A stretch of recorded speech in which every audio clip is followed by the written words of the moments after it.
Betrayal runs deep on N number 039 The Walking Dead N number 039, and 3 more N number 039 Time for After N number 039, shockers. Walking Dead candidates prove it's not all blood and deaths. Rick's plan to take out the Saviors hits a few major snags this week as we inch closer to the mid-season finale. In the last episode before next week's winter finale, the final pieces move into place for another showdown between Team Rick and Team Negan.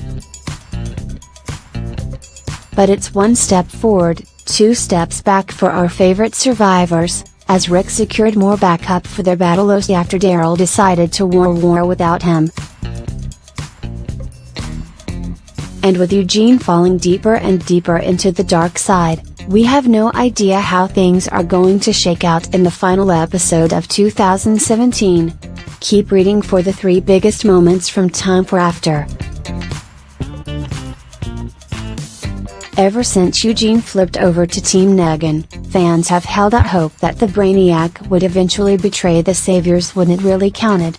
After tonight, that option looks pretty bleak. A lot of Sunday's New Hour focused on the mulleted wonder, as at least 3 different people at the Sanctuary pleaded with him to turn his back on the big bad and help Team Rick come out with a win. First, there's Dwight, who hoped Eugene would join his secret alliance with the AHK, Alexandrian, Hilltop, Kingdom, crew. All Dwight wanted Eugene to do was basically nothing, just let the inevitable happen and not narc on him.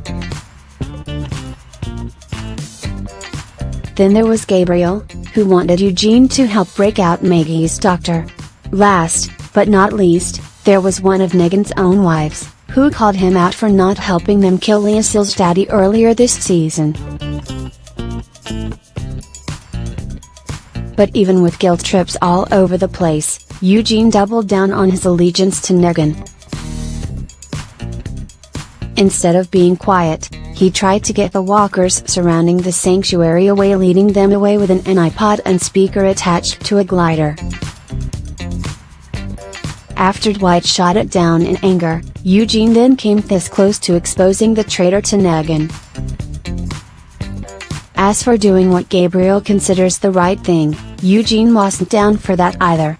When his glider trick failed, he stormed into the preacher's hospital room and unloaded on him.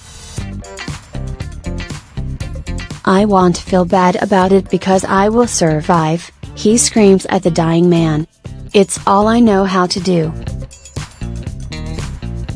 In his final interaction with Negan of the night, the villain butters him up even more, calling him the second most important person in the Sanctuary. But, there's still a glimmer of hope for redemption, as the last shot of him showed him crying alone in his room after the episode's events. It seems pretty clear he doesn't necessarily like being bad, but he sees it as his only option, despite being offered a more positive way out. Right now, things don't look too good for him, and he's near the top of our list to be killed off in the mid-season finale, either for sticking with Negan or betraying him in a major hero moment. She may have double-crossed him, but man does Jadis have it bad for Rick.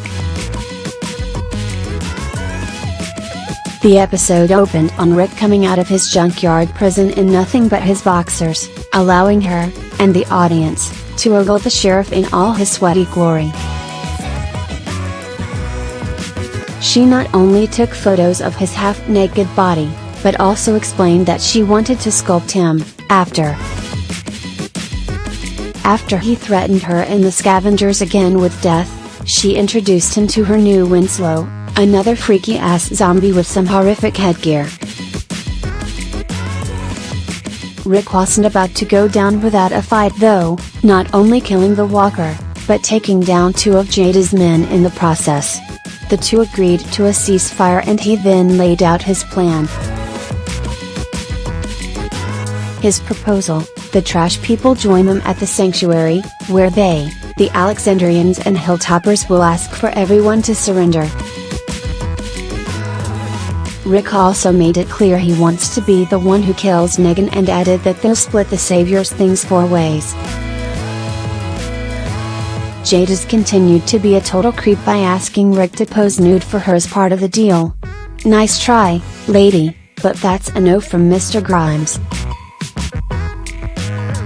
The episode ended with Rick and Jada's showing up to the sanctuary to see something they really didn't plan on.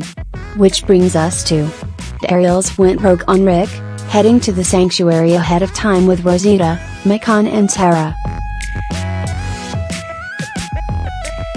While Grimes is hoping for surrender, Daryl and Tara want to kill the Saviors, especially Dwight. The other two? They went just as simply to scope out the situation and, once seeing it, decided against helping Mr. Dixon.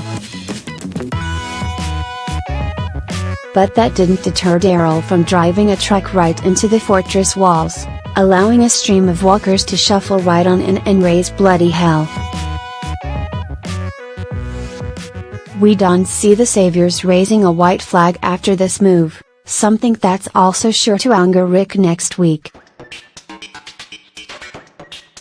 Yeah.